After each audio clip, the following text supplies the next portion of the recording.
Us know, I'm Jeff Cowan, Associate AD of Communications. We've got Graham, Kevin White, Deputy AD, Eric Saban, our Director of Capital Projects, John Allen, who oversees our game experience and operations. So if you have any questions or if you have anything, we're happy to answer any questions that you have throughout it.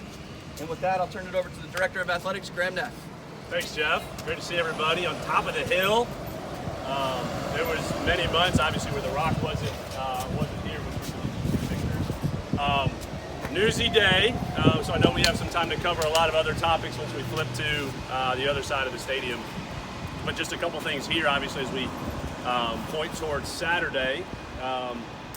Incredibly appreciative to Eric and Brassfield and Gorey and staff to be done, certainly over the past months, just with supply chain logistics, staffing, etc. Just the construction effort to get to this point is incredibly exciting. There's been double and triple shifts.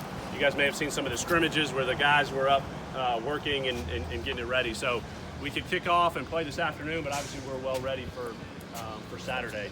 Just a couple of things, just background on this project where we stand, and there's other things around the stadium. Very intentional about the design here on Williamson Road. Obviously you guys see the stats on the board, and it's 4.5, 5 times as big, so just like the scale of the board itself, you can't miss it. The intentionality of the design here along Williamson Road, we spent a lot of time over the years through the design process in trying to script what this would feel like. And if you recall, with the prior board, first of all, it was lower. This is now 20 feet off the deck. Before, it was about 9 or 10 feet. So it's about double the height between ground level where we stand to the bottom of the board. And ultimately, it's just much more open. It is fully open along Williamson Road. Before, there was just a gate or two here where you could look in. And as we all know, this street, this area is certainly important for 7 Saturdays, of course, but for 365 days, there's people here just about every day of the year. And so how we accentuate this place on campus, sure for the 7 Saturdays, but throughout the year, and really the connectivity to campus. This is really the edge of the athletics district, and certainly it's Death Valley Memorial Stadium, but how we connect it and make it feel open and connected from Fort Hill and up to campus proper was really intentional.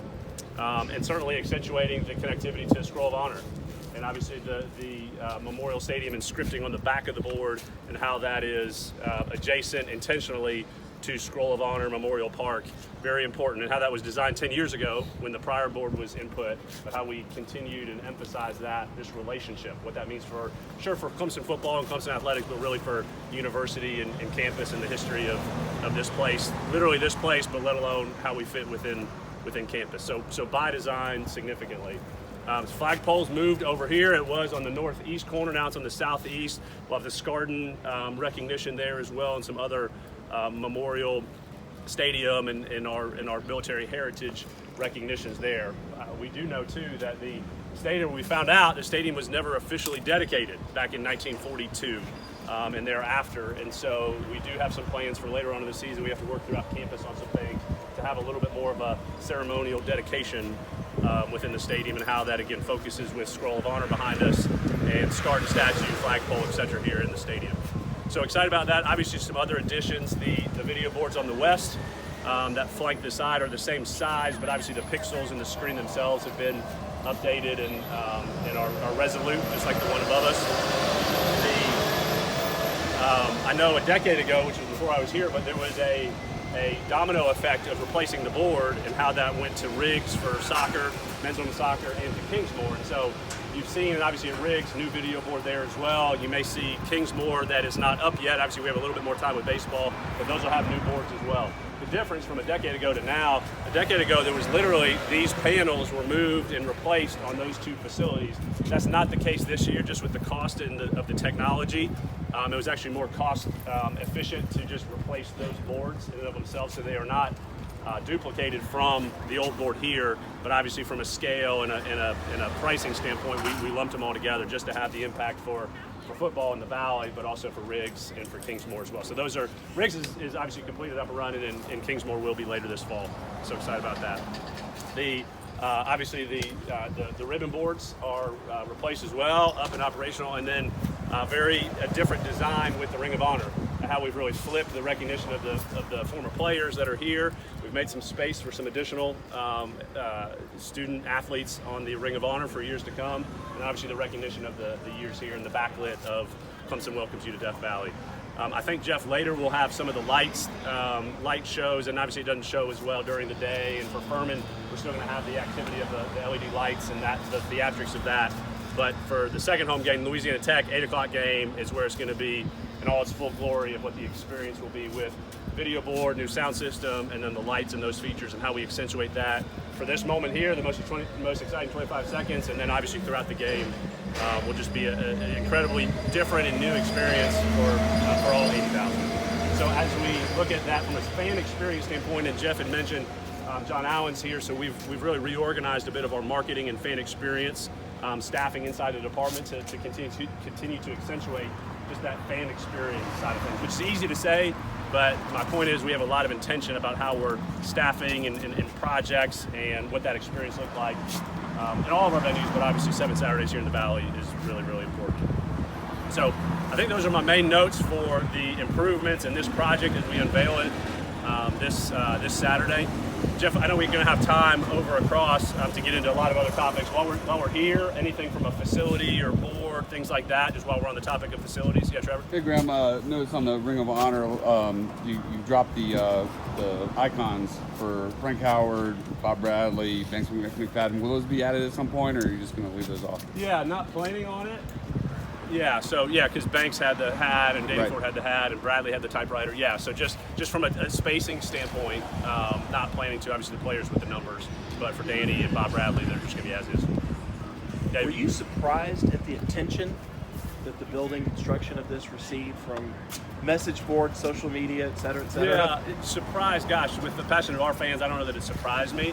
But I felt the urgency because I think a lot of the attention was, hey, they're going to be done. You know, I certainly got a lot of the questions of that just within different audiences. So I can appreciate that as we got into summer and that we were like, hey, are we going to be done?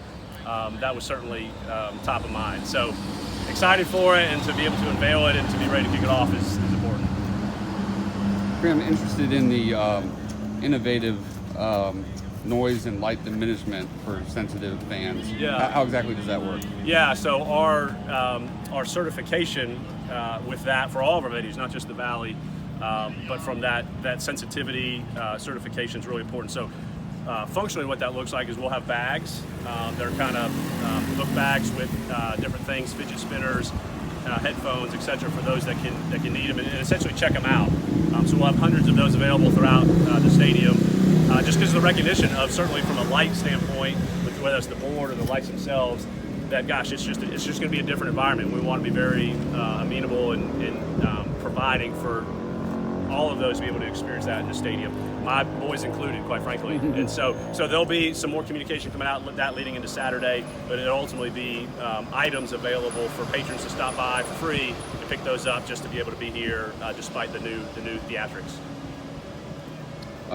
Any questions as to like specifics in construction or any of the build or anything that we can handle on like kind of the capital projects piece, or any questions there that maybe Eric would take or anything like that around build? You can see obviously some of the stats up on the screen and that kind of thing, but any additional kind of like build questions or anything there? I'll just keep going just from a real quick just to wrap it up. The second phase, so this is phase one of our $65 million approved project that the board and the state approved over the years from an investment directly with football.